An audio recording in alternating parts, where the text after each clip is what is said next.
WhyGuru ji ki fateh.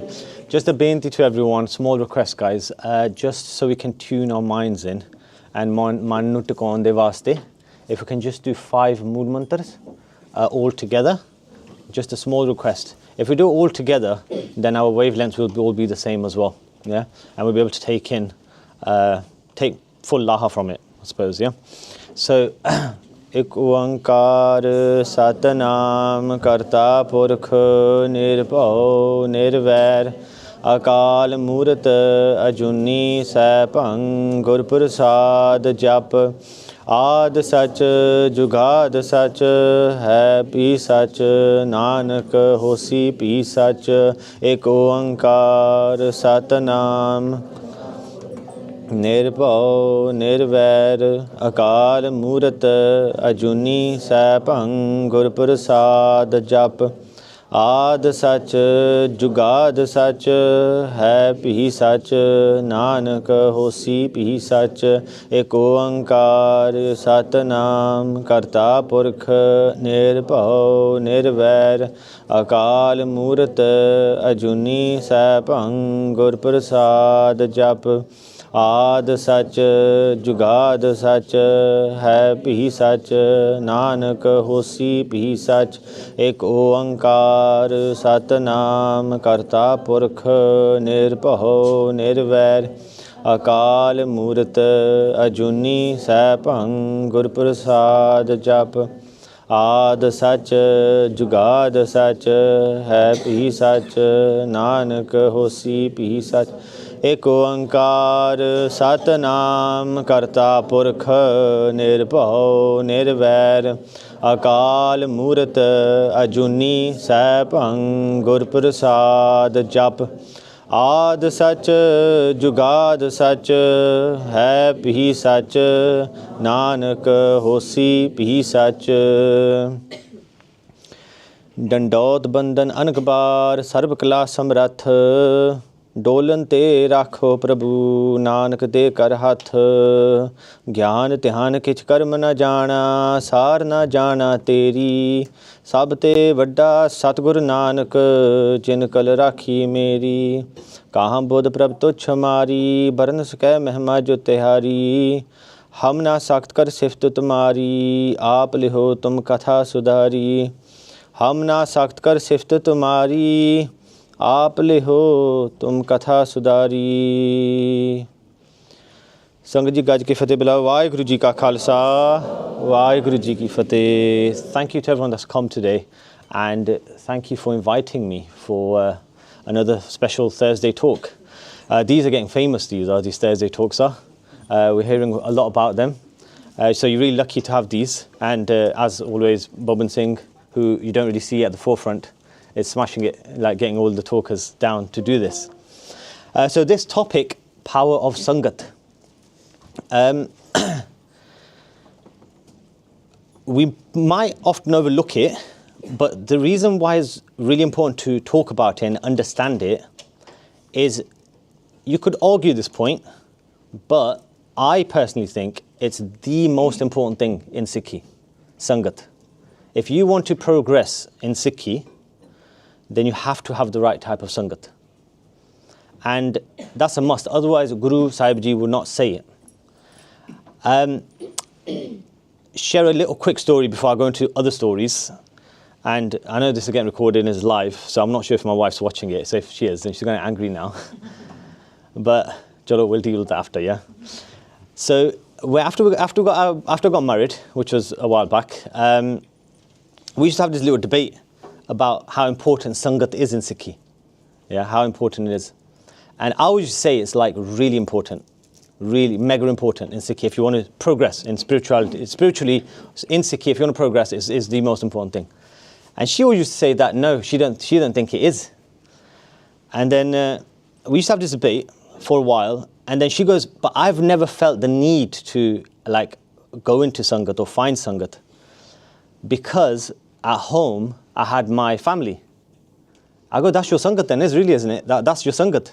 So because your Sangat at home was solid, and growing up, I always used to think the word Sangat literally, like when I wasn't even into Sikhi, I thought Sangat literally meant the people that sit in the Darbar Sahib. Like that's the Sangat. That's what Sangat meant. But slowly, obviously, when you come in Sikhi and you learn more, Sangat literally means company, doesn't it? Yeah. So, I've won that debate. Now she agrees with it as well. Yeah. So again, she's not going to like that as well. So, but what we're going to learn today is the types of Sangat that Guru Sahib Ji teaches, talk about.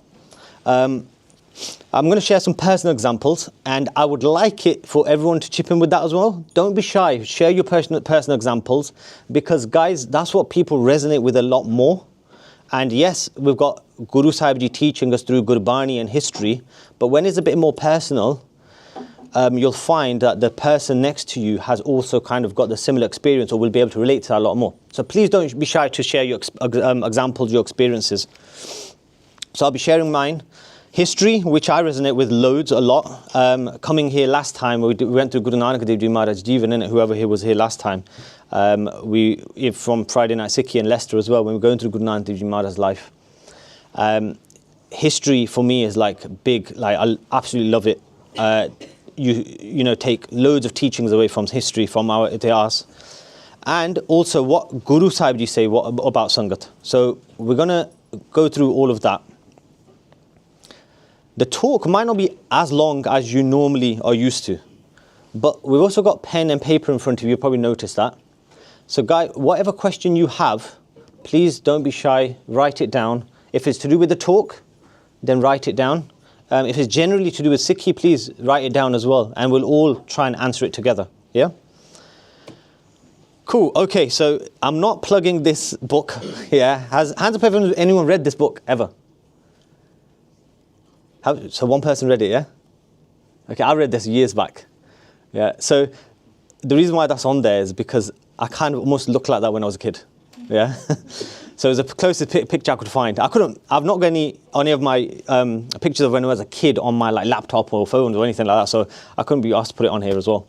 But anyway, so realizing what Sangat meant. Yeah, and this is the first time I kind of realized what Sangat meant when I experienced this. But it was a lot later on from that actual incident, that what I experienced. Later on in my life, I realized what Sangat actually meant. So I'm just going to share a quick story with you guys of when I was young. So this was a time when I was in secondary school, many, many years ago. And the area I grew up in was a very, like, council, like Yogore, very like, kind of run-down area, yeah? A little bit like Smethwick. I'm joking. I'm joking. No offense. Again, wife's from Smethwick. She's gonna kill me about that. But it was very run down. But anyway, the school I went to as well, it was a bit of a rough school. So I was the only like Judeala in the whole area of the whole place I lived in. But I remember one particular incident when it was break time, and for those that are my age or whatnot, but it was break time. And during our break time, we've got a massive field. We were playing on the field, and we were playing near the gates, near the fence that would separate us from the road. Yeah, and you could see the cars going by or whatnot. And the people that I was chilling with, the Sangat I had at that point, decided they thought it'd be fun if we throw stones at the cars that go by, right? And the cars are going by, and they start throwing stones at the cars. And I said to them, guys, what are you doing? That's really bad. Don't do that. And they were like, oh, be quiet. Just carry on. It's fun. And they just carried on throwing it. Throwing it, missing some, hitting some. And then one of the last cars they did it at was the vice head teacher of the school. He must have gone on a break during that time. As we were coming back, someone threw it and it hit the car. So then they ran. They go, oh, that's, I forgot what her name is now, but he goes, oh, it's him. So everyone chip. And then I was in the background. Yeah, I wasn't even doing anything.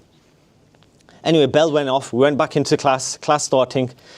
10 minutes into the class starting, the assistant head came into my class and he goes, Amanpreet, come here now. Oh, I got so scared, innit? I was like, oh my God. Yeah, and then he just has come in, and then I followed him. He wasn't talking, he was just stomping around the corridor. I was following him, and he took me into the office. He goes, right, you think it's funny throwing stones? And I said, sir, it wasn't me. He goes, yes, it was. I saw you do it. And obviously I stuck out like a sore thumb, right? With a juda, with a top knot like that. Yeah, and he didn't see anyone else, he only saw me. And I thought, damn, I did not throw it. He goes, who threw it then? And I asked him, obviously you can't rat anyone out either, right? You can't be a snitch. And then I was like, you know what? I had to just take the brunt. And then I got put in isolation for 2 days for that. And then many, many years later, I realized that's what, Sangat. That's what Sangat is, isn't it? And even if you don't mean anything bad by it, or you don't want to do anything bad with the wrong crowd, you'll still get taken down. Yeah, and without realizing, I didn't realize I was going to get taken out like that. Yeah, and then obviously parents found out. Parents, they said isolation. He's in isolation for 2 days, and then they're like, "Yeah, you must have done it." I'm like, "Ma, I swear to God, I didn't do it. I didn't throw any stones." And they go, "Yeah, you know," but they didn't believe me either. Yeah. So anyway, but many years later, I realized what Sangat actually meant, and the word here, we're going back to the slide, is good Sangat that Guru Sahib talk about is Sata Sangat. Sata Sangat means true Sangat, the true Sangat. Sad Sangat, Sangat of the holy.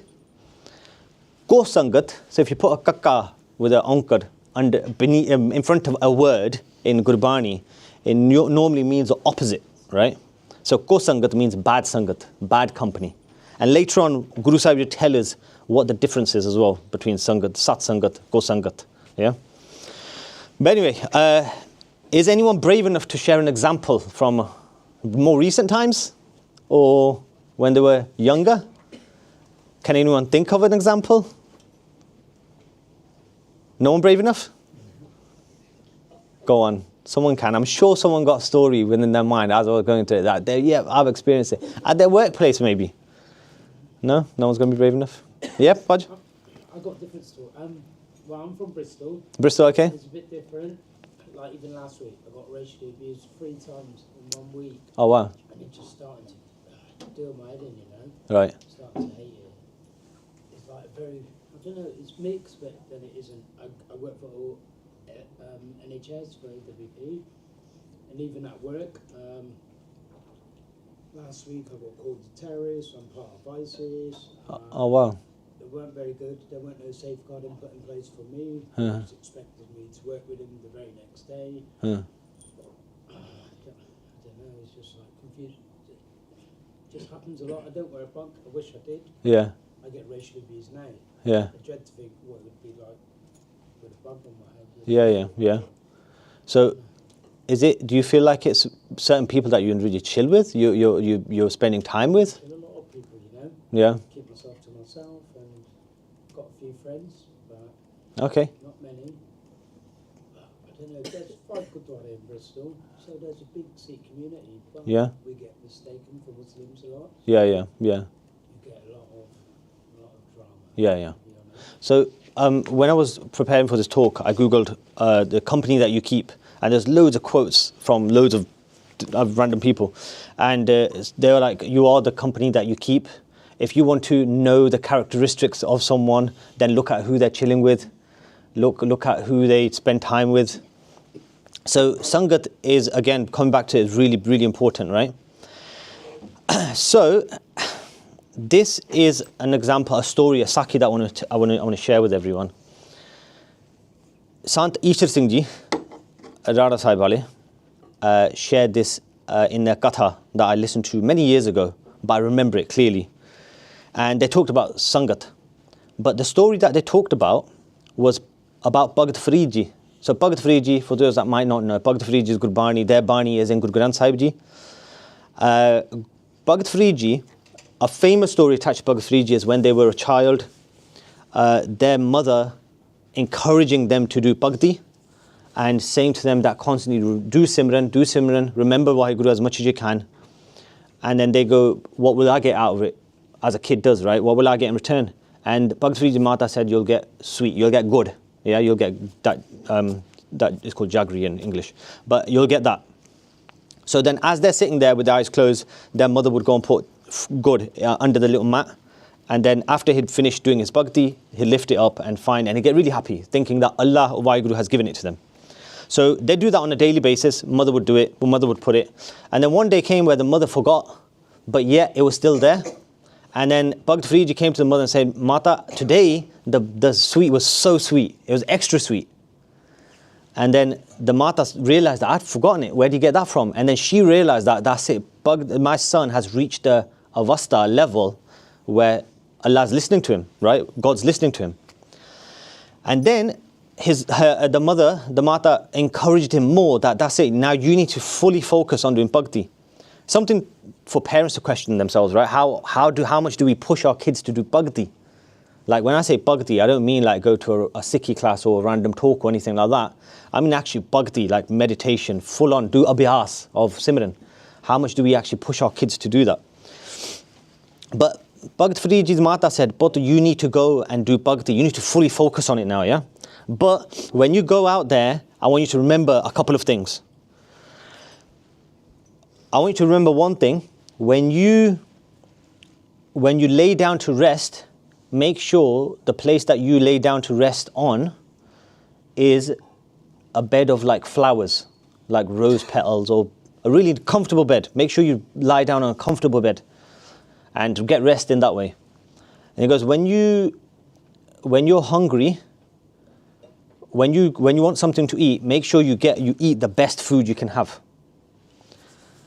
And then they go, also, what you want to try and do is wherever you stay, wherever you do bhakti, make sure you try your absolute best to live in a fort, live in a castle, a mansion. And Bhakt Friji at that point is thinking that a bhagat or someone who's going to walk down that path is supposed to live a simple life, but yet my mother's telling me to sleep on the best bed, eat the best food, and live in the best place. And they said, but Mata, I thought a bhagat is supposed to be simple. And then Bhakt Friji Mata said, you didn't understand what I'm trying to say.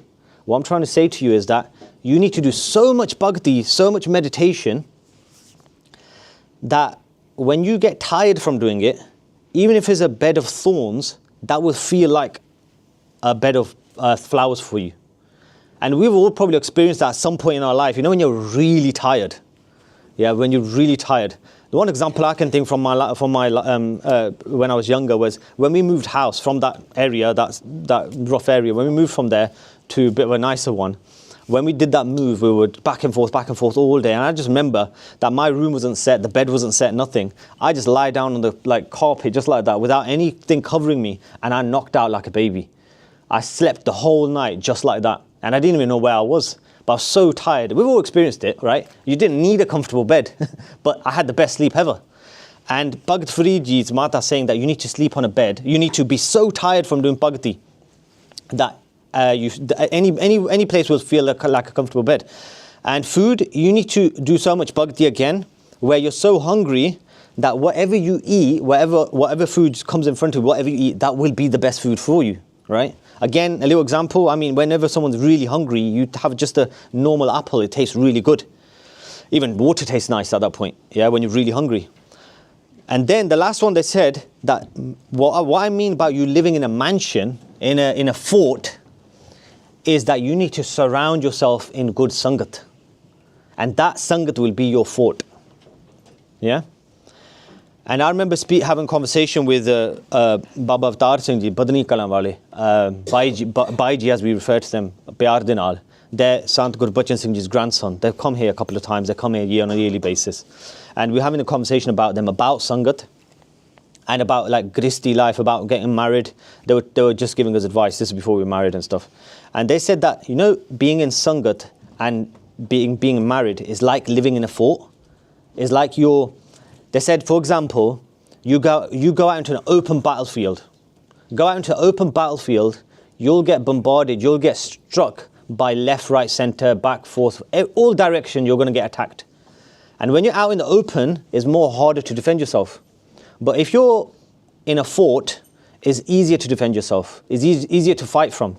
And being around good Sangat and being in, particularly they're talking about married life, being in that environment, you're living in a fort and you're easier, you can deal with the Panch Jor much more easier. Kaam, Kro, Lom, Ahankar, because they're attacking you left, right, center, right?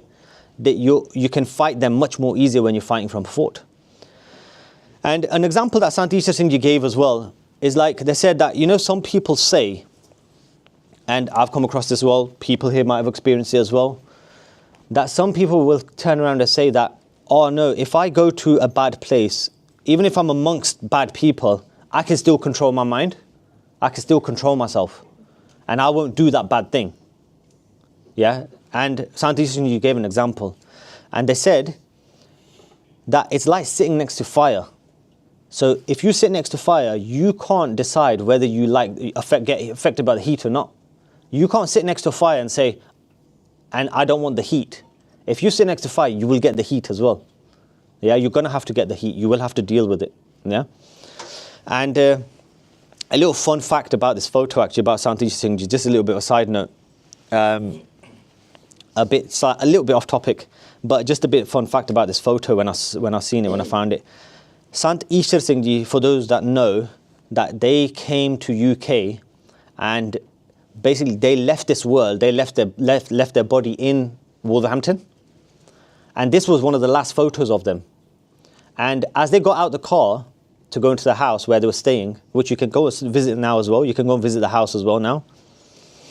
Whenever their barsi happens, it's packed. The house is packed. Even like Sangat sit out on the road, sit out on the street early hours of the morning. Amritullah. And they got out of the car, about to go in the house, and someone asked them, they said that, Mahaprabhu, when will you come back again? Because they were getting ready to go back to India, back to Punjab. And they said, Mahaprabhu, when will you come back again? And they said there, and the photo was taken, they said, that Esrida ki pata, when it's going to go. So they knew it was going to go. And then about a couple of days later, then they passed away and then left this world.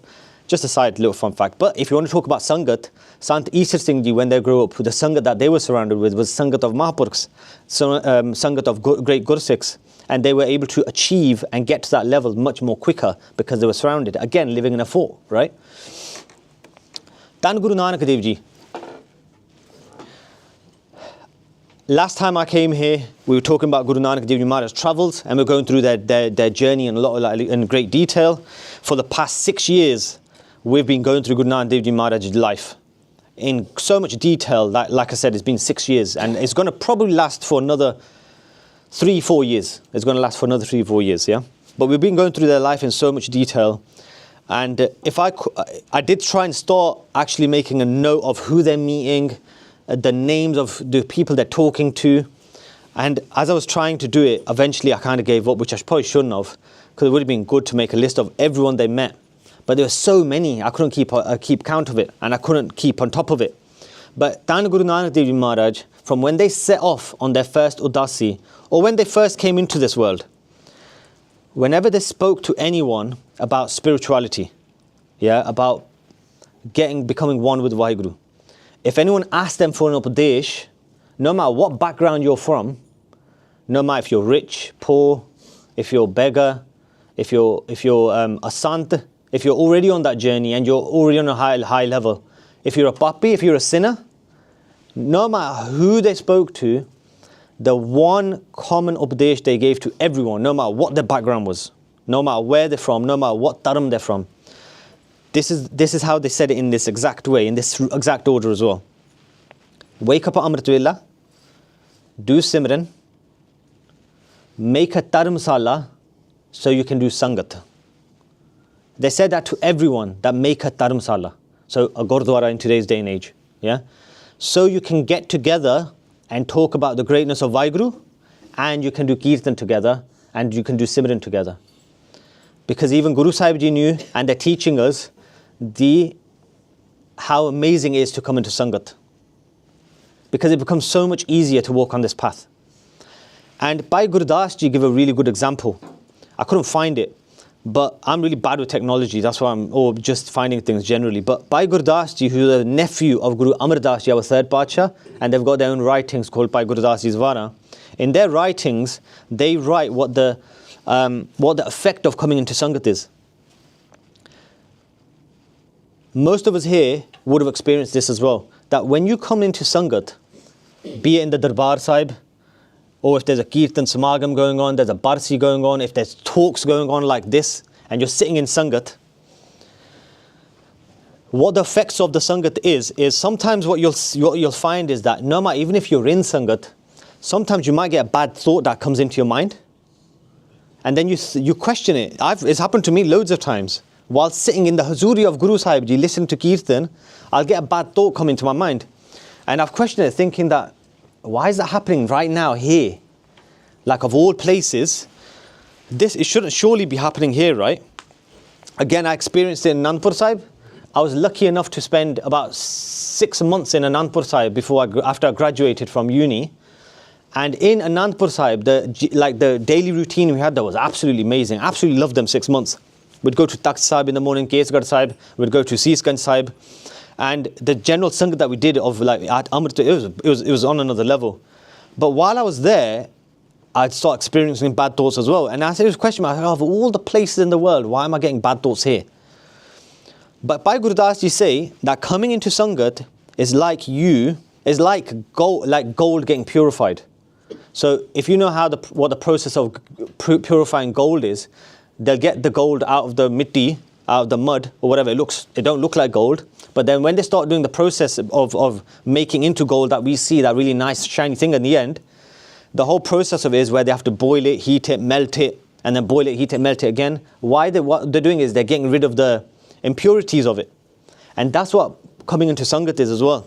Bhai Gurdas Ji say it's like that. You come into Sangat, and then them bad thoughts, what is happening is they're coming out of you. Literally, them impurities are coming out of your body, out of your mind. Yeah? But it's interesting, isn't it, that Tan Guru Nanak Dev Ji Maharaj, no matter from what walk of life you are, they're saying that do Sangat. Make a Dharamsala and do Sangat. Yeah, so it must mean something, right? You have to, you know?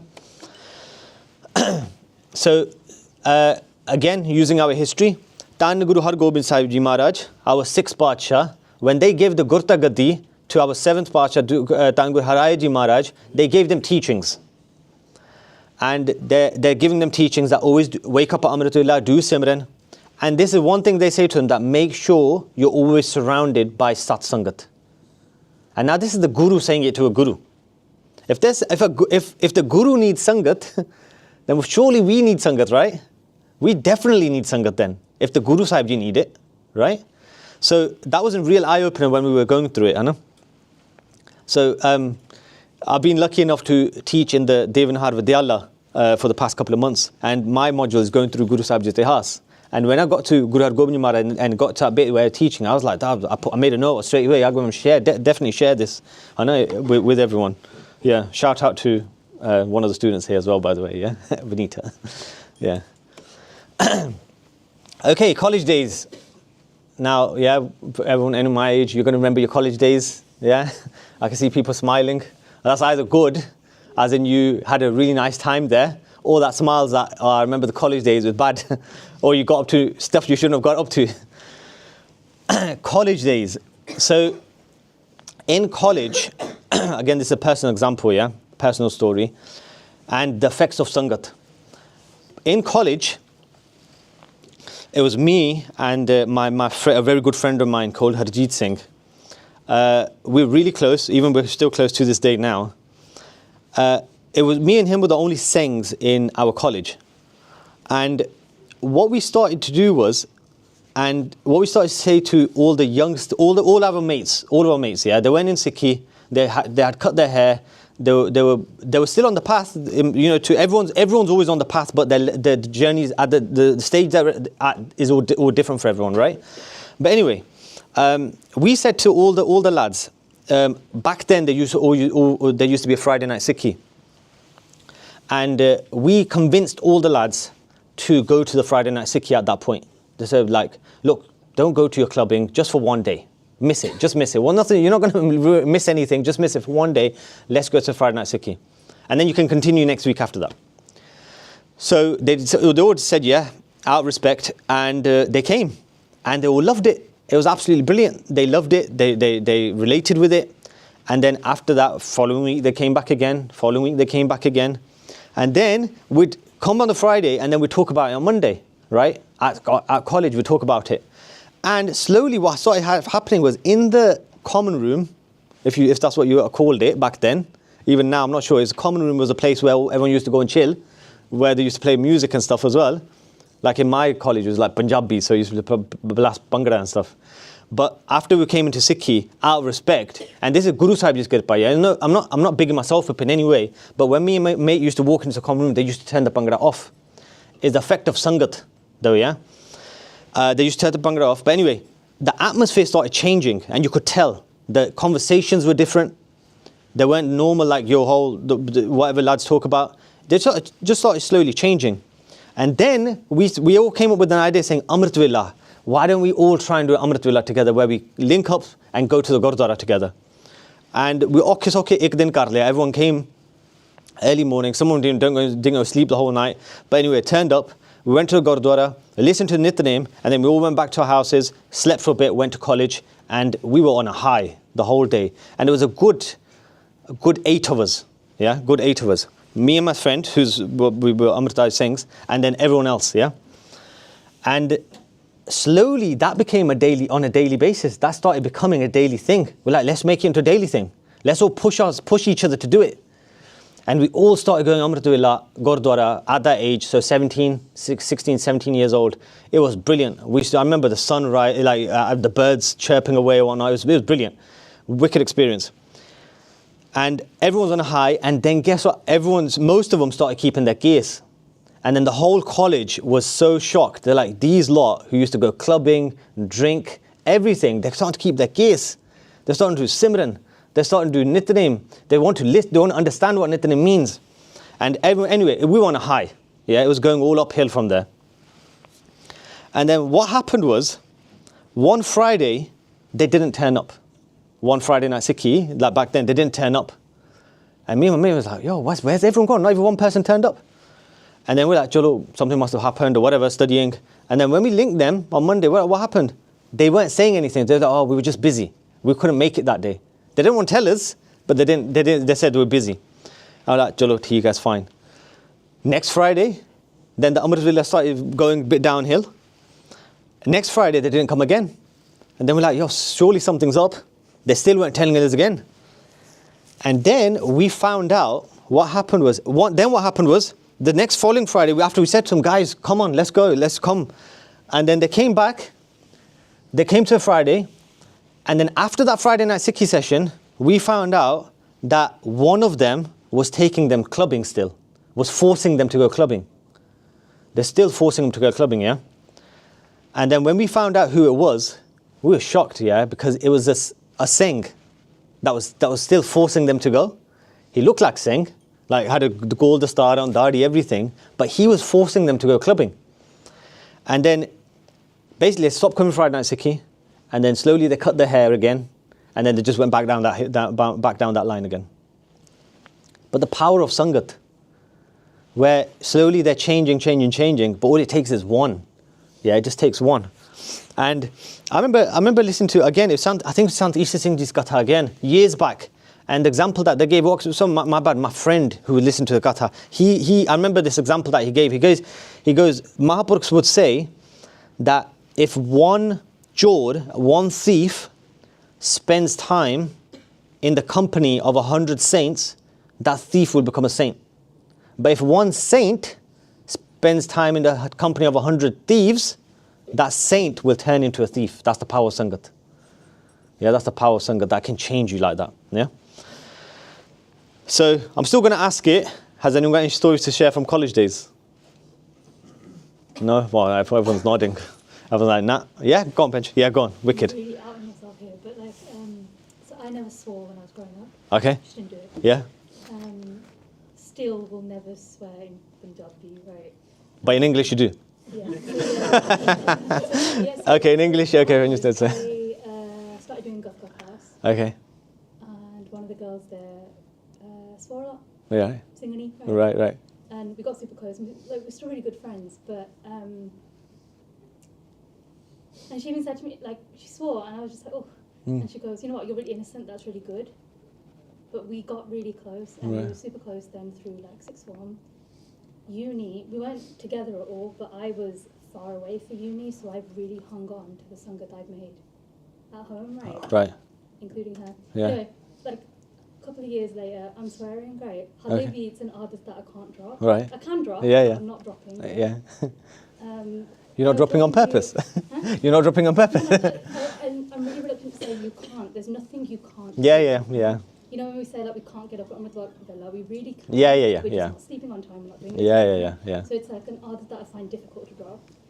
Yeah. And I was talking to a friend who, again, I'm really close to, and I saw Huh. Singh and Yeah. Aman, and she was like, you know what, you've got to stop swearing. And she goes, but you know what, when you swear, I don't hear it in your voice, I hear it in that other girl's voice. Right. But like, it was one friendship and that, and otherwise, Sangat-wise, she was really good, we did Kirtan together, that kind of thing. Right? But you pick up those adta, Yeah. and it could be so opposite to how you are generally. I was not inclined to swear at all. For sure. I grew up with my brothers, they swore, but Yeah, I yeah, picked yeah. it up from them. Yep. Yeah. But yeah, and it really can, like, Without realising, innit? I make a lot of effort to go into Sangat, and Yeah. a lot of effort. But Halevi, that adat, And really the difficult to drop. you're making an effort to go into Sangat, and we'll talk about that towards the end, yeah, where we have to make an effort, yeah, we have to like look for it, you have to go, but yeah, without you realising it'll happen, yeah, and you just reminded me of a story as well, too, with swearing. Again, wife's watching this, yeah, yeah. So before getting married, I used to swear loads as well, yeah, and you might think, oh yeah, I've got bana on, I've got chola on, and this guy swore. And yeah, I used to have a bad habit of swearing, like almost every sentence. Like it was like unnecessary. Why are you swearing? Why are you saying that for? Right? And after I got married, I swore in front of the wife, and she just gave me the dirtiest look. Yeah, and when I say dirtiest look, you know that saying that if looks could kill, I'd be dead. And she gave me the dirtiest look. I looked at her and I thought, oh, I felt so bad. And you know what, that's all it took, and I stopped swearing. Yeah. And now I've had kids, I'm kind of back again. Yeah. But anyway, yeah, so I'm sure you guys, you're not going to share it, but I'm sure you guys can relate somehow. When you're in college, uni, the Sangha that you had, right? The people that you were around made you do certain things. Yeah, made you do certain things, make you say certain things as well. It will happen without you realizing, whether you like it or not. Sitting next to fire, the example, yeah? Okay, moving on. So we're going to start moving on to history, but modern history, and using examples, yeah, of certain individuals. Now, there's so many examples out there, so many. But the ones that I can resonate with, and the ones that I relate to as well. So, Baba Thakur Singh Ji. Here, you might have heard of Baba Thakur Singh Ji. Some of us here, anyone met them? Hands up. Did anyone meet Baba Thakur Singh Ji ever? No? Any of the older lot? No? Okay. So, with Guru Sahib Ji's Kirpa, I was lucky enough to actually spend a little bit of time.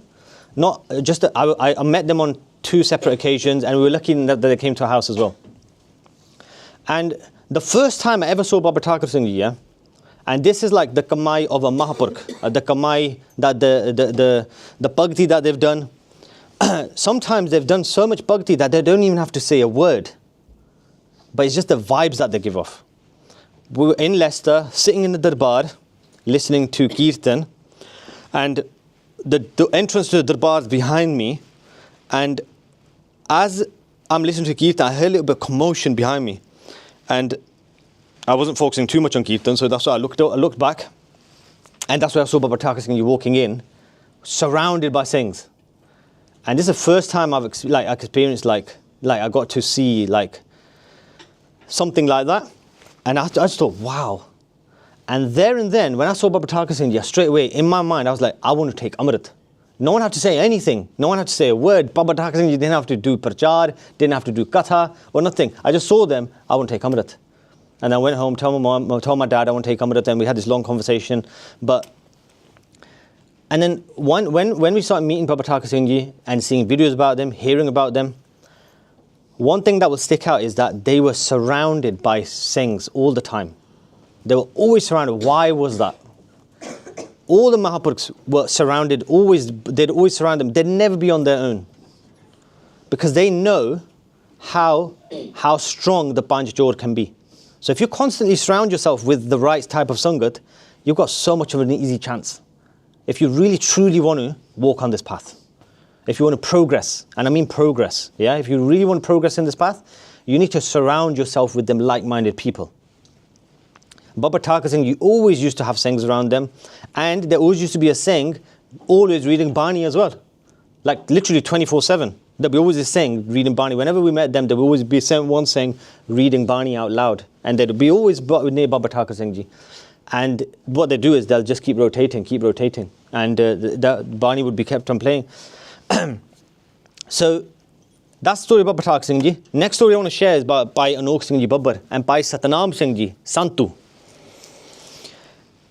I think I shared this story again by Anokh Singh Ji Babbar last time. You can go into 1984tribute.com and learn about them. But just look at the aura that they've got, right?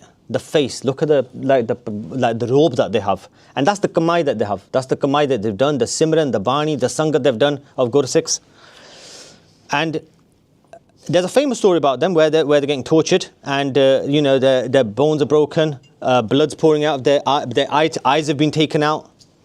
They're hung upside down. They're getting tortured by the Punjab police, the ruthless police, trying to get information out of them about those things. And then they cut the rope and they're lying in their own pool of blood. And then even though in that state, they still ask the God, what's the time? This is the famous story about them. What's the time? The God laughs initially. He says, where are you going to go with the time? And he goes, Fir bhi das de, what's the time? And then he goes, that is 6 o'clock. And he goes, Changa cholo Rehra Sahib da sama ho gaya. It's Rehra Sahib time. And while they're lying there in their own pool of blood, they go, it's mad, isn't it? That the level that you must be at to have that bharosa, to have that connection with Guru Sahib, to have that faith. But where do they get that from? Is being surrounded by like-minded people and hearing the stories of like-minded people as well. And should we click that? But the story that we're going to focus on a little bit today is by Satnam Singh Ji. Now, in Punjab, we all know that when it's harvesting time, cutting the crops or whatnot, we'd call it Bhai, innit, from Bihar. They all come and help out with cutting the crops down or whatnot. And then sometimes there'd be permanent Bhai in your house, like doing all the work. In Bhai Anokh Singh Ji Babbar's house, they had a Bhaiya called Santu. Yeah, they used to call him Santu. He's a Bhaiya from Bihar. And with how much love that Bhai Anokh Singh Babbar had, sometimes whenever a work needed doing in the house, you'd make the servant do it, you'd make the Bhaiya do it, Bhai Anokh Singh Ji Babbar would join in and start doing it as well. And he would say, Nahi, Bhai Sahib, nahi, say it, Sahib Ji, don't do it, let me do it. He goes, nahi, tu mera pra aaya, you're my brother. So we'll do it together. And that whole having nimrta, humble. But Bhai Anokh Singh Ji Babbar, they started getting close, and then slowly Santu started spending a lot of time with Bhai Anokh Singh Ji Babbar and the Singhs. So when they'd go to Darbar Sahib, Harmandir Sahib, and they'd spend time in the Parkarma with the Singhs, Santu would spend time with them as well. And a time came where Santu said to the Singhs that ki main amrit khana aya. That I want main amrit khana. He'd say amrit khana, we'd say amrit shakana aya, right? That's the words that we use. But because he's from Bihar, he's saying main amrit khana aya. And the Singhs would laugh. Initially they would laugh. They'd joke around with him or whatnot. But he carried on saying that I won't take Amrit. He started keeping his gaze, started tying a dastard, and then eventually he took Amrit and he became Bhai Satnam Singh Ji. All because of the Sangat of Bhai Anokh Singh Babbar and the Singhs. He took Amrit and then he started spending time with them. When Bhai Anokh Singh Ji Babbar got arrested the first time, and when they got broken out of the prison, jail, when they got broken out of it, the mastermind behind it was Santu, Bhai Satnam Singh Ji. Bhai Satnam Singh Ji loved Bhai Anokh Singh Ji Babbar so much. I'm going to refer to him as Bhai Satnam Singh Ji now, not Santu, but Bhai Satnam Singh Ji. He gathered all the Singhs and he said, we need to break Bhai Sahib out. So he did that. When the convoy was going, they managed to stop it. They managed to break Bhai Sahib out. As they were running off, the police started shooting at them. The Singhs were shooting back. Then Bhai Satnam Singh Ji gets struck in the leg with a bullet. And then Bhai Anokh Singh Ji said that to Satnam Singh. They said, out Pyarna, they'd say Santu, right? They say, Santu, I'm not going to leave you. I'm not going to leave you and go. Otherwise, what's the point of escaping? What's the point of you breaking me out? If you give your shaheedi here. He said, no, Bhai Sahib, please. I'm begging you that please just go. That's the reason why we broke you out. Don't worry about me. I'll hold the police off. This is your chance to escape. Tusi jao. Just please listen to this one benti of mine. And then they go, all the Singhs go, and Bhai Satnam Singh Ji, by themselves, for 4 hours held the police off while the Singhs escaped. And then they took Shahidi there. This Bihari, a Bhaiya, coming into Sikhi, spending time with Bhai Nok Singh Babbar and the Singhs, turned his life around. And who you probably still think that Bhai Nok Singh will get Shahidi first, but this Bhai Satnam Singh gets Shahidi first. And then from that day on, when Bhai Nok Singh Babbar found out, their ardas changed. They asked for Shahidi all the time in their ardas. Their ardas changed, and then in their ardas, they started mentioning Bhai Satnam Singh, and they said, Santu, main tere kol hi auna hai one day. I'm going to come back. I'm going to come to you one day. I'm going to come one day when I give Shahidi as well. But that's the power of Sangat, right? Bhai Lashman Singh, aka Bashir Muhammad. So this is again another wicked story about them. So their original name was Bashir Muhammad. Why? Because they were Muslim. Yeah, they were Muslim following Islam. They grew up in Punjab. Now, the background story of them is a little bit more detailed, but I'm not going to too much because it take too much time. But 1984tribute.com, you can listen to their story there. You can read their story there. But by Lashman Singh, Bashir Muhammad, when their mother, basically when 1947 happened, when India-Pakistan got split, everyone knows what happened then. But before her, Bhai Sahib's mother could escape, she got kept behind. So she wasn't able to escape, but to go to Pakistan.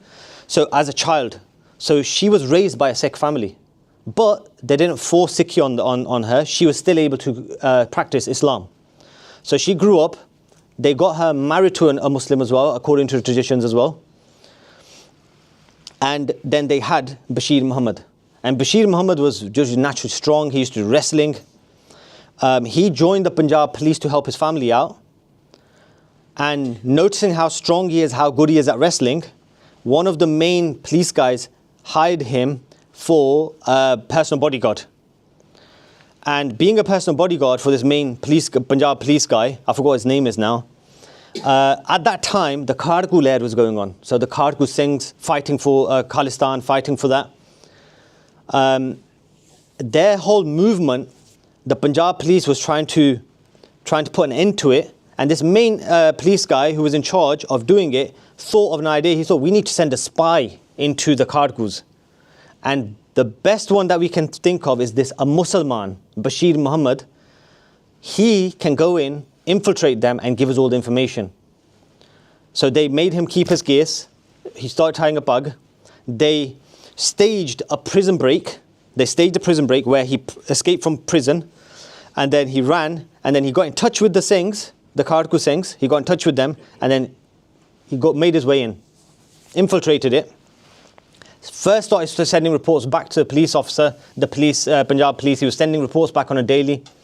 And then spending time with them on a daily basis, waking up at Amrit Vela, seeing them do Simran, initially not joining in but just hearing it, doing Simran, reading Bani in the early hours of the morning, seeing what kind of character Singhs had, his mind started changing. Now, as he was growing up, his mother, though, would instill kind of both faiths, Islam and Sikhi, because she was brought up by Sikh family. She understood, like going to a Gurdwara, listening to Kirtan. So where he was reading his Quran, in his notes, in his diary, he'd have notes of the Quran, but he'd have Gurbani in there as well. But anyway, seeing the Singhs, he decided to confess to the Singhs. And he knew he was going to die. He goes, if I confess to the Singhs that I'm a spy, the Singhs are going to kill me. So he goes, he can't take it no more. So he said to the Singhs that, look, I'm putting my hands up, I'm a spy, I've been sent by these lot, and I'm a Muslim as well. But I don't want to go back, and I want to be part of the movement, and I want to spend time with you guys, and I want to give Shahidi as well. So he asked for Amrit, And then first they didn't agree to it, but then slowly when they realized he's actually really wants it, from Bashir Muhammad he became Bhai Lakshman Singh. And then he gave Shahidi as well. Look at that. And the last letter he sent back to the government was that this is the last report I'm sending back. I've become one of them now because they're special. What you're doing is wrong. Yeah, nothing bad about them. Moving on to another example, Sant Kartar Singh Ji, and another example is Baba Harnam Singh Ji, but we'll talk about Sant Kartar Singh Ji first. Now, this is a story about Bhai Raghbir Singh, who spent a lot of time within the Jatha and with Sant Kartar Singh Ji. So Sant Kartar Singh Ji were the Jathadar of Taksal before Sant Janel Singh Ji. Everyone knows Sant Janel Singh Ji, but they were the Jathadar of Taksal before Sant Janel Singh Ji. Sant Kartar Singh Ji were in Bombay doing Katha on stage. There was a big divan, and outside the divan, in the streets of Bombay, there was an individual who was running from the police because he had stolen something. He was a chor, a thief. As he was running past this big divan going on in a tent, in a massive tambu, he saw it going on. Police were behind him. He came up with an idea. He thought, let me run into the divan and just sit in the crowd. I'll sit in the Sangat, and hopefully I'll lose. The police will lose me. He does that, runs in, and then the police are outside looking for him. They're looking in the Sangat, trying to follow him. He's just sitting, mingles in with the Sangat. As he's sitting there, waiting for the police to go, he's surrounded by all the Sangat that are in tune. Now that's why at the beginning, when you do Mool Mantra together, everyone's wavelength, they're on the same wavelength, right? When you're sitting, you don't know who you're going to sit next to when you go in Sangat. When you sit in the Darbar Sahib or in these talks, Sikhi talk, you don't know who you're sitting next to sometimes. It could be a very special individual whose vibrations are really strong and they pass on to you without even realizing. Yeah, that's why you should come into Sangat. A certain individual who's a chor, sitting there, listening to Sant Kartar Singh Ji doing Katha, he's understanding it, and listening, something strikes him. After Divan's finished, he stands outside. By then the police have gone, they can't find him. He's standing outside Tambu. As soon as Sant Kartar Singh Ji come out, he runs over to them, does a namaskar as well as he can. He bows him and he says to them that, please keep me with you. And Sant Kartar Singh Ji initially thought, okay, come tomorrow at 3 o'clock in the morning at a certain place. And he goes, okay. He was there 2:30 in the morning at that Gurdwara where Sant Kartar Singh Ji met him. 2:30 in the morning he was there. Waiting. Sant Kartar Singh Ji came and he goes, Mahaprabhu, please, just let me join your Jatha. Keep me with you. He wanted to change his life because he heard the Katha, right? Anyway, they let him join because Sant Kartar Singh Ji knew. They let him join, and slowly he started learning how to do Nitnem. He kept his case. He took Amrit. He was waking up at Amritullah, changed his whole life around when he was spending time with all the Singhs. And then it was about 9 months or about to a year later, they come back to Bombay. And then in Bombay, Sant Kartar Singh Ji, a very good friend of Sant Kartar Singh, was a doctor. And they were sitting in a room. Sant Kartar Singh Ji, this Raghbir Singh, a few other Singhs, and the doctor was there as well. Sant Kartar Singh Ji started up a conversation with the doctor and said, Dr. Saab, how much sleep do you need to lead a healthy life? And he said about 8 hours. You need 8 hours for a good healthy life. Sant Kartar Singh said, what about 6 hours? The doctor said, 6 hours your body can get used to it, it's okay, it's not too bad. Sant Kartar Singh, what about 4 hours? He goes, no, 4 hours is too less. 4 hours of sleep, your body will slowly start deteriorating because you can't cope, yeah? Sant Kartar Singh, what about 2 hours? They go, nah, 2 hours. 1 hour, nah. Slowly, you end up dying if you don't get sleep. Why is a torture method in it in some places, is don't let the person go to sleep. If you want to torture someone, don't let them go to sleep. Because it makes you go pagal. But Sant Kartar Singh Ji said, what if someone doesn't sleep at all? The doctor said, that's not possible for someone to survive without sleep. And then Sant Kartar Singh Ji said, pointed at Raghbir Singh and said, check, they changed, from what I heard was, they changed the conversation to something else, and then as a little bit of a joke, they said to the doctor, just check everyone's health while they're here. So they got the stethoscope, and they're checking everyone's health. They said, Raghbir Singh da bhi dekh lo. And then he checked his health, checked everything that he needed to check. And Sant Kartar Singh asked the doctor, said that, what's his health like? These things. He goes, he's fit as an ox. He's really healthy. He's got a strong heartbeat. And he goes, what if I told you for the past 9 months he's not gone to sleep? He goes, that's not possible. He goes, I'm telling you, he's not gone to sleep for the past 9 months. Because all night he just does Mool Mantar. How can a chor, a thief, who's robbed his whole life, turn his life fully 360, yeah? 180 is it? Or no, 360 just going back around, isn't it? 180. How can you just change your life fully from a chor to doing Simran all night and going to sleep for 9 months? If that's not the power of Sangat, what is then? Right? Being surrounded by them Mahapurukhs, being surrounded by certain individuals, but looking for them individuals. Now you could argue that that's to do with his karam. That's to do with his fate, but which we'll get to, which we'll talk about in the end. Baba Harnam Singh ji as well. Hands up if you read Sekaniya. Yeah, yeah, good, thank you. Anyone, when you read it? Yeah, only a few people read it.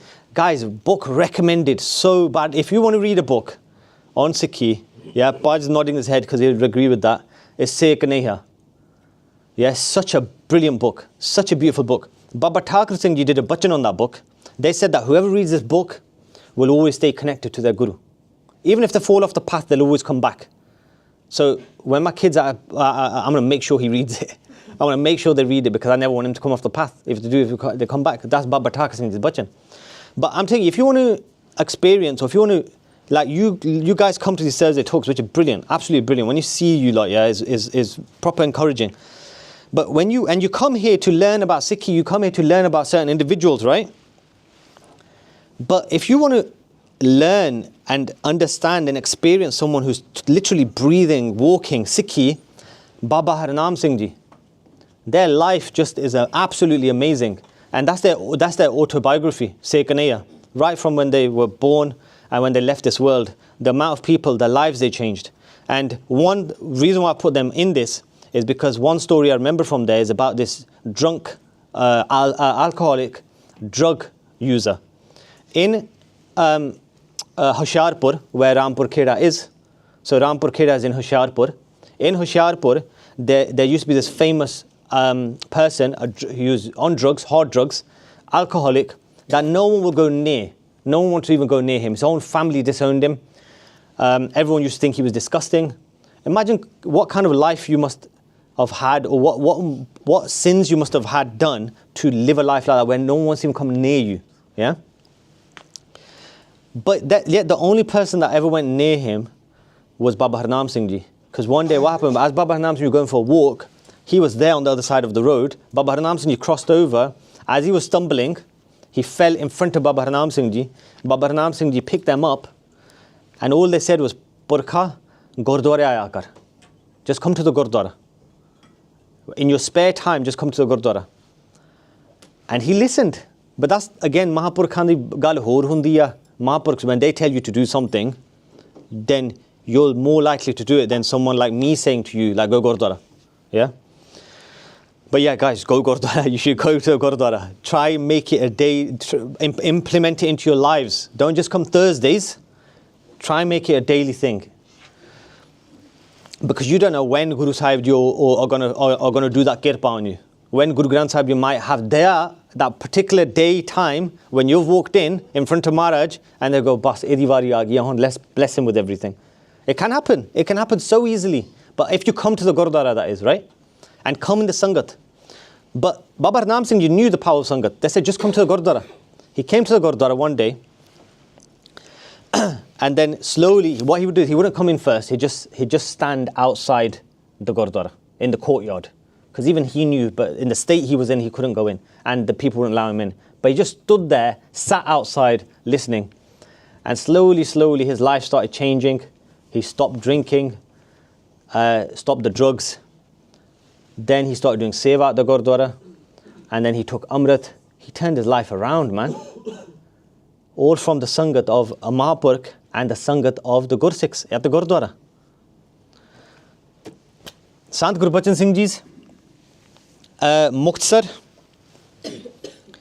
I only heard the story actually just about 2-3 weeks ago. I thought it was wicked. Sant Guru Bachan Singh Ji were around when the Gore British were ruling. Yeah? And this was their early life. When the British were ruling, the Gurdwara were, the responsibility of the Gurdwara given to Mahants. Like, you could call them the Hindu Mat. They were given, the Gore had given them the responsibility to run the Gurdwara. Because they knew, like, slowly they'll infiltrate it and they'll change the way we do things. Muktsar was also taken over by Mahants. But Sant Guru Bachan Singh Ji went and did Katha there for a week. When the Sangat in that area managed to get Sant Guru Bachan Singh Ji in, without letting the Mahants know, they started doing Katha. The Mahants were too scared to come and challenge Sant Guru and the Singhs themselves, so they hired some hooligans. The famous hooligans, they hired them to go and start beating everyone up. The hooligans landed there with their sticks and everything while the Katha was going on. As soon as they got there and they heard Sant Guru Bachan Singh Ji's voice, initially they were like rowling, they were trying to rile each other up, saying that, yeah, when the Sangat comes out, we'll beat everyone up. And then they don't do nothing. Yeah, they're just riling each other up. And they go, look, tomorrow we'll do it. They came back the next day, Sant Guru Bachan Singh doing Katha. And they go, look, let's go into the Gurdwara, let's go and sit amongst them and just wait for the Katha to finish. And they sat amongst the Sangat, listening to the Katha, and they go, today we'll do it. And they don't do it. And then the next day, they try again, nothing happens. And then slowly, as they do it, they do every day they're coming, say towards the last couple of days, they're coming to actually listen to the Katha. Yeah, they're sitting amongst the Sangat, listening to the Katha, these hooligans. Listen to the Katha, and what happens is, they all decide to keep case, and they all decide to take Amrit. These hooligans, the power of Sangat, coming into the house of Guru Nanak Dev Ji Maharaj, listening to the Katha of the Mahapurukhs, and sitting amongst the Sangat, it changes your life. Yeah. What does Guru Sahib Ji say about bad company? Now, we can't obviously argue with Guru Sahib Ji, right? You lot, everyone here, at some point in their lives, have been told by either your parents, either your family members, either your good friends, I say good friends, to say to you, look, don't chill with that person. Don't spend time with that individual because he's not right. Yeah, he's not good. But then do we listen to them? We probably sometimes don't, and then we have to take the brunt of it. You have to suffer then. Yeah, and then his Guru Sahib Ji are warning us. They're saying to us, Guru Arjan Dev Ji Maharaj is saying, Sang Kosangi Baiste. So when you do Sang, so Sangat of Kosangis, when you sit with them, Baiste, Tab Puche Taram Rai. So this is hard hitter now. Guru Sahib Ji is saying this to you, yeah? Not Aman Singh. When one sits in the company of evil people in bad Sangat, then he will be called to account by Dharmaraj. So you're going to have to pay for that. When you go in front of Dharmaraj will say, what about this time when you spent, the time you spent with these bad people, you did bad Sangat. Dharmaraj will, you are going to have to pay for it, right? Tan Guru Amar Das Ji Maharaj say, Ko Sangat beh hai, sada dukh paave hai, dukho dukh kamaya. That they sit in evil gatherings, and then guess what happens? You're going to suffer in pain. They earn pain, nothing but pain. And we sometimes at that point don't realize what we're doing, innit? Because Maya is so strong, it puts a veil over you, and you think that, yeah, I'm enjoying myself. I'm doing this, whether it's at a club, yeah, whether it's at a party, yeah, whether at a party hall or whatever. Whether it's amongst a group of friends that are talking about stuff you shouldn't, hearing stuff you shouldn't, putting songs on that you shouldn't be listening to. All these things affect you. They will affect you. And studies have been done on this, right? I think I mentioned it to you guys last time as well. Studies have been done on it, like scientific, if you want to use logic, because that's the new thing nowadays, yeah? People like using logic. And using logic, actually, today I just found out, some of you might have known about this news, AI, right? I don't know if you've seen it. AI, ChatGPT, Elon Musk's AI. In there, they questioned. Sorry? Yeah. In there, a question was put forward that if you had to pick one religion to rule the earth, amongst Islam, Christianity, Sikhism, Hinduism, all of them, which religion would it be? one of the answers I read was that I don't normally normally like to get into politics and religion, but if I had to pick one, it'd be Sikhi. And all of them come in similar answers. The reason why as well, they're breaking it down. If you want to use logic, that's logic, isn't it? Right? But I forgot what the point I was going to make. Anyone want to help me? This is the age you're saying. Bad company. Yo, I just lost it now. I just lost it. Fully lost it. It's okay. Anyway, it'll come back to me. It'll come back. So yeah, whether you like it or not, that's what I was saying. Yeah, bad company, being a bad company. Yeah. So if you want to, so the scientific studies, that's it, logic, right? So the studies that have been done on plants, right, on a flower pot, on a certain plant, two separate rooms, same conditions, same environment. The only difference was that in one room they played positive words, one room they played negative words. And after a couple of days, they looked. The room with the bad words, the plant had died. The room with the good words, positive words, the plant was even more greener than before. Another study's been done on water in Japan, I think it was. Similar situation, similar thing, and then the molecules were changed differently though. Yeah, so you can Google these. I think one was done in Germany or whatnot. But whether it comes back to that point I said before, like whether you say, oh no, I can control my mind, I can control it, but you really can't. Yeah, you can't. It's really hard. That's why Mahaprabhu surround themselves with, people individual, and they will go there. Guru Sahib ji, Bhagat Kabir ji say, look at the example they gave. Kabir mari maro ko sang ki kele nikt jo ber. So I've been ruined and destroyed by bad company like the banana plant near the thorn bush. This is similar to that sitting next to fire. Whether you like it or not, it's going to affect you. The heat is going to affect you whether you like it or not. In a similar way, the banana plant has like the leaves are really soft, right? And then in bad company, if you're next to a thorn bush, the thorn bush would just rip it apart. Yeah, that's the example that Bhagat Kabir is giving. The thorn bush waves in the wind and it pierces the banana plant. That's what Guru Sahib Ji talk about. That's just a couple of examples, right? There's so many examples that Guru Sahib Ji talk about. There's so many like Gurbani lines talking about bad Sangat. Coming to the end, one thing we can all get better at is holding each other accountable. And this is what Sangat will do as well. And I'm putting my hands up to this, yeah? And this is me being brave on camera. This is live. I know it's being live. But throughout my life, my Sikhi life, say, there have been so many times where I've wanted to, where my mind has wandered, where I've gotten bad thoughts, and this one thing that stopped me from pursuing it was the Singhs that I had around me. Because in my mind, I always thought, not being scared of Guruji, which you should be, but I always used to think, what will the Singh say, man? What will my friends say? You know what, stop it. Just don't go down that. Just don't go down that road. So I would say that to this day, with Guru Sahib's Kirpa, Maharaj has blessed me with the right Sangat, where it always stopped me from going. And Benji said that you need to make an effort to come into Sangat. This just happened about a week or two ago, where the wife and kids came on holiday to Smethwick, to a parent's house, and I was at home. And when your mind starts wandering, I messaged my friend straight away from Sikh. I go, bro, if you're chilling, come around. Because I wanted the Sangat. I actually really wanted it. I just wanted it because I knew if I just spend a bit of time and we talk about Guru Sahib Ji, we talk about how amazing Sikhi is, because that's what we always do. We end up talking about that. It will save me from doing the wrong thing, watching the wrong thing on Netflix or whatever. Yeah, it'll stop me from wasting time on scrolling on YouTube or whatever. It'll stop me from doing that. So I said, bro, come, Aja.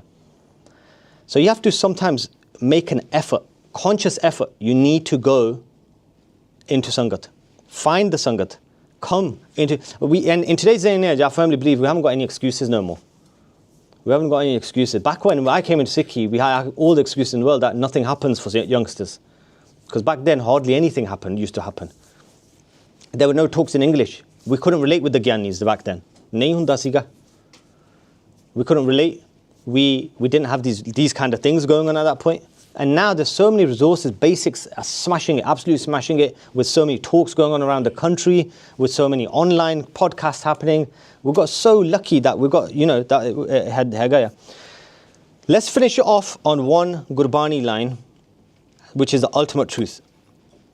Dhan Guru Ramdas Ji Maharaj say ki bin paga sat sang na labbe, bin sangat mail parija jiyo. That without good fortune, the sat sangat isn't found then. But with this sangat, people are drowning, and they stain themselves with filth and pollution. Yeah? Now, what you need to question yourselves is this, that you can't do a cop out here, by the way, yeah, saying that, oh, that means I haven't got good fortune. If you're not in good sangat, if you slowly start to realize that I'm in bad sangat, that must mean my fortune isn't good. But why can't you come in front of Guru Sahib Ji and ask for that?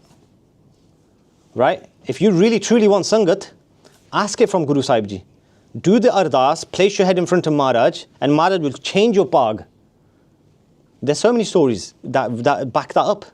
There's that one Mata, Guru Har Gobind Ji Maharaj, Sheme Pasha, there's a famous story where she wanted a child. She went in front of Maharaj. Maharaj said, sorry, it's not written in your pag, it's not written in your fate to have a child. She starts crying, leaves the darbar. Baba Buddha Ji outside, great Gursikh said, Ki Mata, why are you crying? They said, Maharaj said that it's not written in my fate to have a child. And then Baba Buddha Ji said that, think about how you're asking Maharaj. She was very poorly. She went home. Next day, she came back with a paper and pencil or whatever, pen. She went in front of Maharaj. Maharaj goes, Mata tusi fer aage. And then the ardas they did this time, they said, Maharaj, you said it's not written in my fate. You're the one who writes fates. Maharaj, write it in my fate. Allah. Write it in my fate then. And then Maharaj got so happy with the prosa and the sharda that she was showing, which is so important in Sikhi to have sharda, yeah, faith, that no matter what, Maharaj will sort it out. They got so happy, and I missed the part where, as they were leaving the darbar, they were on their horse, and then they put the paper and pen in front of Maharaj. So Maharaj was on their horse, and the story goes like this, right, that when Maharaj was about to write 1 on the piece of paper, the horse moved, and then Maharaj ended up writing 7, and said, Mata Allah, WhyGuru's done so much kirpa, you're going to have 7 sons. And then she even goes according to the story that Maharaj only asked for 1, how am I going to look after 7? Right? I feel for her, man. With 3, bas ho jandi hai, 3 naal. Even now, so I'm feeling for my wife. She's at home alone with the 3 of them. This is like a holiday for me, this is. But she has 7, and that family is near Amritsar, I believe, and that lineage is still carrying on. Maharaj goes that if you had so much prosa in me to gift you, to bless you with the child, with children, then have enough faith in me that I'll be looking after them as well. They'll be doing Raj. So they eventually started because they became rich, and they had authority on over a few pens, a few villages. But ask Maharaj for that. Ask Maharaj for that. For Maharaj, change my destiny. If it's not written, Maharaj, change my destiny. Maharaj can change it easily, and then Maharaj works in wondrous ways. And coming back to this, holding each other accountable as well. One last thing I'm just going to do, we'll call it a day, yeah? I thought I was going to finish it early, but it's gone a bit late. Asking each other, Ki, how's your Simran going? And I'm not saying tell each other, yeah, I'm smashing it, I'm doing this. But you know, sometimes in our daily conversations, we always ask each other about worldly things, right? About the latest trends, kapde, Bibiya might ask about suits or whatever. Lads will ask about football, right? It's true, isn't it? Right? But you'll ask each other about like all that sort of stuff. But why don't we ask each other about how's your Nitnem going? Is it okay? Are you struggling? How's your Simran going? Are you struggling with that? How's your Amrit Billah coping? How's it? Can we do something to help each other out? Because I'm struggling, right? But holding each other accountable, it becomes much more easier to do it if you can build that sangat around you, though. Yeah. So that's the end of that. We'll call it a day there. Have you got questions? If you've got a question, if you've written one down, then you can hold it up and then someone can collect it. If not, if you just want to ask a question just like that, please do. They're one of the best ones then, Anna. And we'll ask Benji there first. What about when the bad sangat is your family and you've taken a step back from them because they kind of struggle with addiction and you come away from it, but you want to have a relationship with the children in the family, but they don't want a relationship with you. I don't understand that when it, sorry, I know it's probably not a question, but when your family is the Yeah. person, what do you do in that? Yeah, it's a really hard one. It's a really hard one. Over the years of doing Sikhi camps, doing Sikhi classes, we do a regular Sikhi class in Leicester as well. This question has popped up a few times.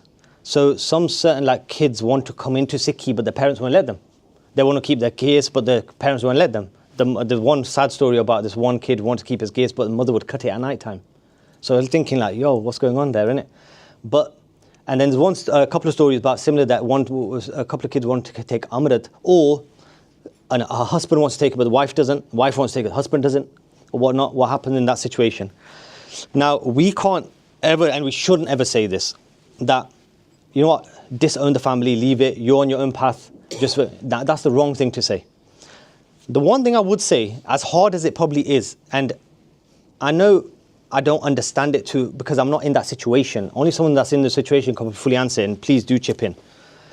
But is the last thing you want to do is kind of walk on this path of Sikhi and start being horrible to your family, or start having arguments with them. Because what's that showing? That, oh, my child, my partner, or whatever, is coming into Sikhi and they're turning like this now. So as hard as it is, you have to show them just pure love. Yeah, does that make sense? Pure love, just show them as hard as it can be, but ask Guru Sahib for that love. And with love, you can change it. You can change it. So one thing is never stop doing your Simran. Never stop doing your Simran. And just keep on you don't even have to talk about faith at that point, right? Don't talk about faith. Just with love, just talk about other stuff. Talk about whatever. But the company that you make, the environment that you make will. If anyone else wants to add to that, please do. Yeah, I've got all the answers. 100%.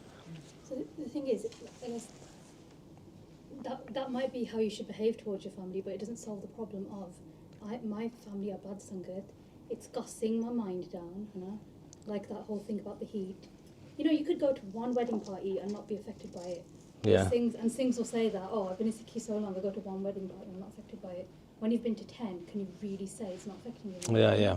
So your family will pass away at you, and that's why good Sangat is so important. None of us in our lives can only have good Sangat, and I've got to go to work every day. Also, I'm the bad Sangat sometimes. Like, if we're talking about Guru Sahib, innit? We're good Sangat for each other. If I start gossiping because I'm a human being, I'm that bad Sangat in that moment. Yeah. None of us have perfect good Sangat all the time. If your family is bad Sangat, you need like 10 times that amount of good Sangat. Yeah. Again, it's And then you can deal with it. Yeah. And Joy, right? Very good advice. You need that much, and you can't. Don't kid yourself that you're going to be okay if your family is bad Sangat and you're not getting enough good Sangat to counter it. You need the good Sangat to counter it. Otherwise, what you said about treating them with love is true. I will say though, if someone's cutting your gears at night, that's assault, and you should legally leave. You should leave. Yeah, but there's a story about a kid, stuff like that. Like I love my family. I love my parents. My parents have never done anything wrong, but my sibling is just. I got to the point where once I was earning full time and I'm an adult, I moved out. Yeah. With my parents' blessings, because they knew the situation was bad, but they couldn't do anything about it. You know? Sometimes they have to make difficult choices, adult choices, right? Yeah. But the big thing is counter that bad Sangat with good Sangat. Really good Sangat. Yeah. If people in your family don't want to speak to you, you can't force people, but you can keep showing them love. You've done your bit. If those kids want a relationship with you afterwards, now it'll be good for now, you'll get it. Yeah. But you can only do the right thing. Yeah. Is that okay? Bhai, someone had a question there. Yeah? Question about, let's say you're newer to Sikh, you've been on the for a while, and you meet some new Sangat, let's say they can even be like an Ustad or someone you have a lot of respect for, and they have Kamai, you can see they're further than you along the path. But there's some things that are quite evident that they don't do correctly, or they maybe that currently don't align with you.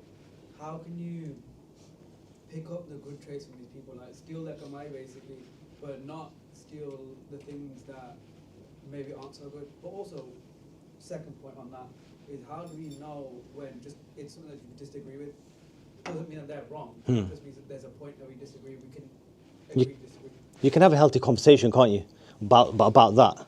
Which sometimes in today's day and age we don't do as much as we should. Have healthy conversations. like agree to disagree. It's okay to do that, right?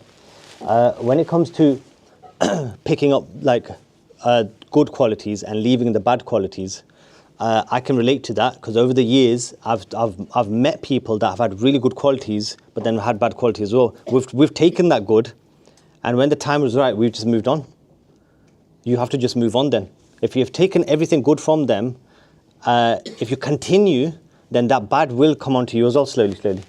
Like when you're saying, if you've not got the good sangat either, then, you know? So when the time's right, you just need to move on then. If you're not able to relate and if it's not sitting right with you.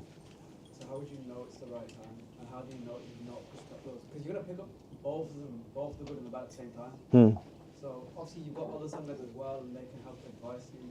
But how would you know personally? I think realization, isn't it? If you realize that it's affecting you in a bad way, if it's affecting your jivan, them little bad traits that whoever you're looking up to has got, if it starts to affect your jivan negatively, then that's the time you know you need to walk away then. That's what happened with me anyway. And I knew that's the time to move on now. Yeah? But you have to consciously make that decision then. Yeah? Not exactly just, I'm just going to wait, I'm going to wait. Have a look, reflect on it. Is that okay? Anyone else? No? Chalo, we can call it a day there then. Oh, sorry. I was going to ask, can you find like Sat something outside of Sikhi as well? Yeah, I think you can. You can. I've had brilliant conversations with like non-Sikh about WhyGuru, about generally just faith, about good things in life, about positive things. You can find it, yeah. And not just in like just people that look like us, innit? Yeah. Anji. Sorry, I got an answer to that because I asked a Guru Sikh about this because I have, when I was at uni, I made friends with a priest. She was like the head chaplain at the uni. The Sikh chaplain, the Singh, wasn't really there that much, but chaplain. And she's like one of the very few people I stayed in touch with from uni. Priest, right, so Christian. And she's, every time I spend time with her, I just think about God, you know?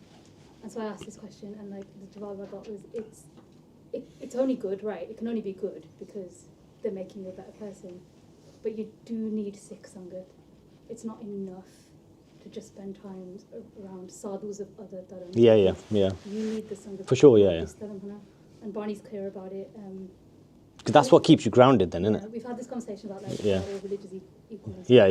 Barney does say Sikhi, Guru Nanak Dev Ji Sikhi is above all, so Yeah. you do need that. Yeah. But a dharmi person of another dharm isn't going to harm you otherwise. Yeah. Is that okay? Did you hear that? Yeah, that's very important. It keeps you grounded and it keeps you from changing your mind as well. Because if you do spend time with, even if they're good, even if it's not like good sangat, but their views or their that is slightly different, then it might start changing your mind. But if you've got the right sangat to keep you anchored, then for sure. Even workplaces, like having sangat in workplaces, like Ben mentioned as well, we're not always going to have good sangat. That's where, again, if you be in the right sangat a lot of times, when you come to a situation like that, when you're in bad sangat, if you're in your workplace, college, uni or whatever, if you're always in good sangat, you'll be able to handle that situation much more better than if you're not in good sangat, right? Similar for, like, when I was at my old workplace, they used to always like want to go out. And they always used to say that, we're planning a night out, you want to come? I was like, no, I don't want to go out. They go, okay, we'll do a vegetarian place for you. I was like, no, I still want to go out.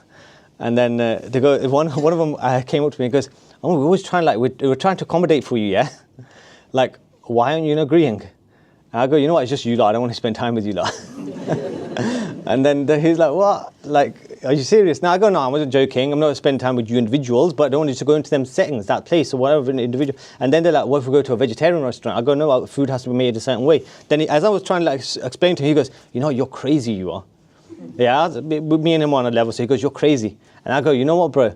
I thank Guru Sahib Ji every day for making me crazy. Yeah, that's the mentality we need, right? We need to be different from everyone. We need to be unique because that's how Maharaj has made this path. We're unique from everyone else. So that's again a little bit of a cop-out that our workplaces might get affected, college, uni or whatnot might get affected when I'm surrounded by these people.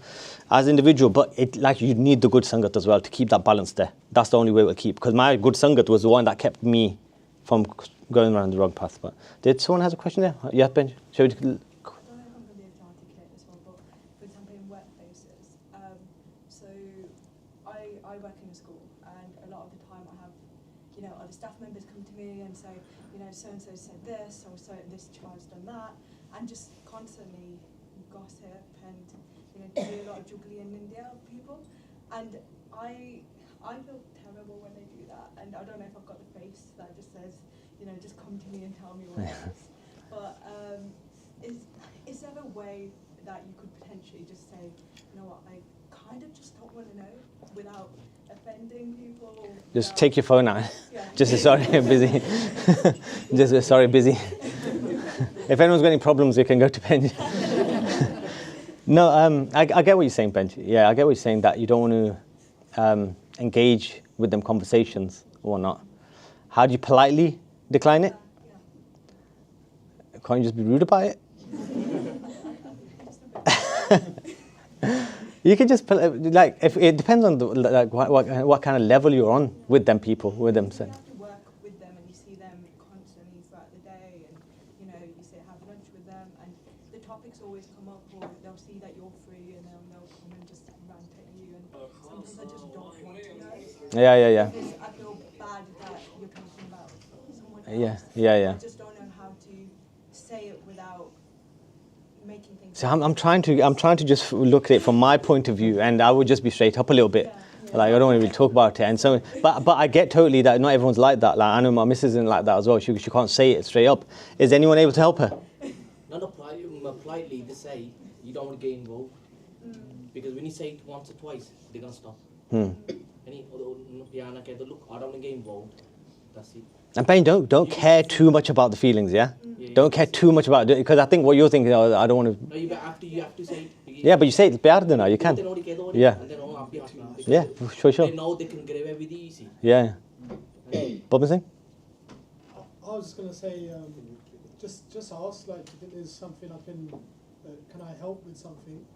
And if they say, no, what are you going to do? Just say, because if not, I'd rather just not be part of a conversation about someone else, isn't it? Yeah. So you've kind of set the precedent a bit from the start.